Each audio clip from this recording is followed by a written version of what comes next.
इंदौर में cab company पर फूटा कर्मचारियों और ड्राइवरों का गुस्सा, समर्थन में उतरी टैक्सी यूनियन कल्याण समिति संपूर्ण भारत। करोड़ों की धोखाधड़ी, वेतन रोकने और भुगतान नहीं करने के आरोप। 90 ड्राइवर, 70 वाहन मालिक और निवेशकों ने थाना लसूड़िया पहुंचकर की शिकायत। इंदौर शहर में ऐप आधारित कैब कारोबार को लेकर बड़ा विवाद खड़ा हो गया है। निजी कैब कंपनी गो कैब्स और one out technologies private limited के खिलाफ कर्मचारियों, ड्राइवरों, वाहन मालिकों और निवेशकों का गुस्सा खुलकर सामने आ रहा है। अब इस पूरे मामले में टैक्सी यूनियन कल्याण समिति संपूर्ण भारत में भी पीड़ितों के समर्थन में उतर आई है। बताया जा रहा है कि करीब 90 ड्राइवर, 70 वाहन मालिक और कई निवेशकों ने कंपनी प्रबंधन पर करोड़ों रुपए की धोखाधड़ी, वेतन रोकने और तय भुगतान नहीं करने जैसे गंभीर आरोप लगाए। बड़ी संख्या में पीड़ित थाना लसूड़िया पहुंचे और कंपनी के खिलाफ शिकायत दर्ज कराई। मामले को लेकर थाना परिसर में काफी देर तक हंगामे जैसी स्थिति बनी रही। पीड़ितों का आरोप है कि कंपनी ने शुरुआत में बेहतर कमाई, नियमित ट्रिप और समय पर भुगतान का भरोसा देकर लोगों को अपने साथ जोड़ा था। कई वाहन मालिकों ने बैंक से लोन लेकर नई गाड़ियां खरीदी और कंपनी में अटैच कर दी, लेकिन अब महीनों से न तो ट्रिप का पैसा मिल रहा है और न ही कर्मचारियों को वेतन दिया जा रहा है। कर्मचारियों का कहना है कि जनवरी 2026 से उन्हें सैलरी नहीं मिली। वहीं ड्राइवरों और वाहन मालिकों का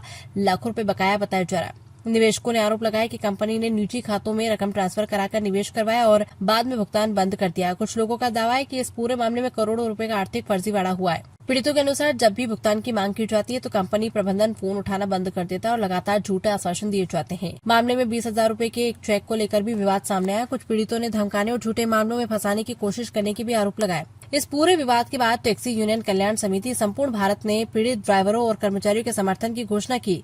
यूनियन पदाधिकारियों का कहना है कि यदि जल्द समाधान नहीं हुआ तो बड़ा आंदोलन किया जाएगा। उनका आरोप है कि निजी कैब कंपनियां युवाओं और वाहन मालिकों को बड़े सपने दिखाकर आर्थिक संकट में धकेल रही है। फिलहाल थाना लसूड़िया पुलिस ने शिकायत के आधार पर जांच शुरू कर दी है। पुलिस आर्थिक लेन देन, वेतन विवाद, निवेश और कथित धोखाधड़ी से जुड़े दस्तावेजों की जांच करी और अधिकारियों का कहना है कि जांच के बाद आगे की वैधानिक कार्रवाई की जाएगी। यदि आरोप सही पाए जाते हैं तो ये मामला इंदौर के बड़े आर्थिक फर्जीवाड़ों में शामिल हो सकता है। मेरा कहना सिर्फ इतना है कि भारत में फ्रॉड करना काफी आसान इसलिए हो गया है क्योंकि समय पे कार्रवाई नहीं हो पाती। जो व्यक्ति अभी नेटवर्क में है, जिसको इजीली ट्रैक किया जा सकता है, उसको उठाया भी जा सकता है। इनफैक्ट हमारे पास इतनी पावर नहीं है, नहीं तो उठाया जा सकता था उस व्यक्ति को। पुलिस के पास इसलिए आए हैं कि हम लीगली काम करना चाहते हैं। फिर भी गोनाव टेक्नोलॉजी के द्वारा नाम पर रजिस्टर्ड जो कंपनी है गो कैब नाम से इंदौर में स्थापित है, स्काई बिजनेस पार्क में इसको 5th फ्लोर पे काफी बड़ा ऑफिस दिखाया गया। लोगों को बताया गया कि बहुत बड़ी कंपनी है। इनफैक्ट रैपिडो का भी इतना बड़ा ऑफिस नहीं है। उन्होंने बहुत बड़े लेवल पे दिखावट की, 35,000 को महीने के वादे किए कि इतना हम देंगे।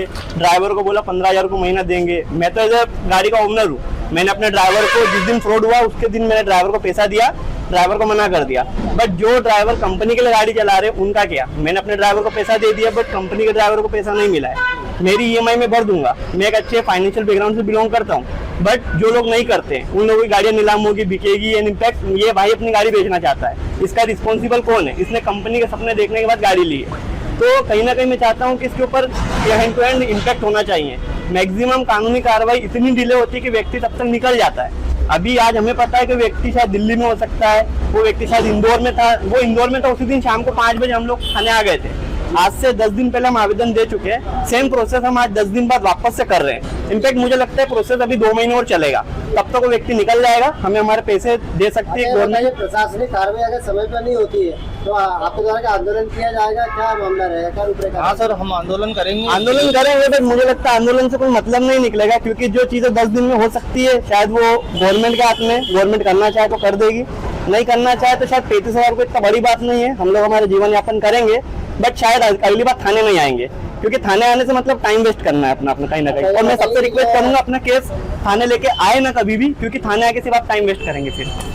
अच्छा ये बताइए कि जो 2 महीने से तनख्वाह रोकी गई, सभी का पेमेंट बाकी है, कितने ड्राइवर भाइयों का पेमेंट बाकी है? ओवरऑल मुझे बताया गया था कि कंपनी में 150 गाड़ियां हैं, बट जैसा मैंने डॉक्यूमेंट्स देखे तो शायद 70 से 80 गाड़ियां तो ओवरऑल हमने थाने में रिपोर्ट दी है, जिसके नंबर सहित हमने पूरा लिख के दिया है। 70 गाड़ी है तो यानी 70 गाड़ियों का 35,000 के हिसाब से काफी बड़ा अमाउंट बनता है। इनफैक्ट ये फ्रॉड जो थाने वाले सोच रहे कि 35,000 रुपए 35 इंटू अगर हम करा जाए कि 60 गाड़ी, तो ये करोड़ों में फ्रॉड बन जाएगा।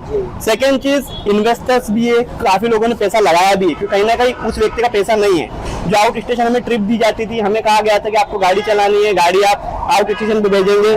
कई लोगों से गाड़ी ली किसी और पर्पज से लिए और हमें नहीं पता उस गाड़ी का यूज क्या हो रहा है। कल को अगर हमारी गाड़ी किसी, मान लो किसी अदर राज्य में किसी अनएथिकल कार्य में पकड़ाती है तो ओनर को बुलाया जाएगा, हमें तो ये भी पता नहीं हमारी गाड़ी चला कौन रहा है। तो इम्पैक्ट जीपीएस के हमारे पास एक्सेस नहीं है कई लोगों के पास जिनकी गाड़ी खुद की थी। इम्पैक्ट उनको ये भी पता नहीं उनकी गाड़ी का यूज एथिकल किया जा रहा है अनएथिकल किया जा रहा है।